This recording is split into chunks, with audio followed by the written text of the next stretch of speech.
Break up is very important when you are tired. Don't cheat, just be honest, end the relationship and go when you wanna be.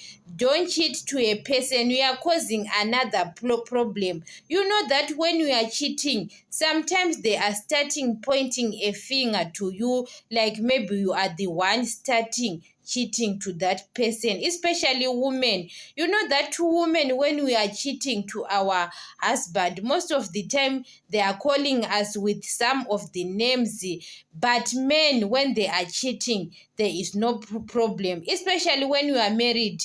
Most of the time when you are cheating to your husband, because your husband is cheating, they are starting pointing fingers to you. It's not about your husband, he was cheating, what when he was cheating they didn't say anything. When you are tired, it's better to break up and go back even to your parents' house to start a new life. Is better than to cheat.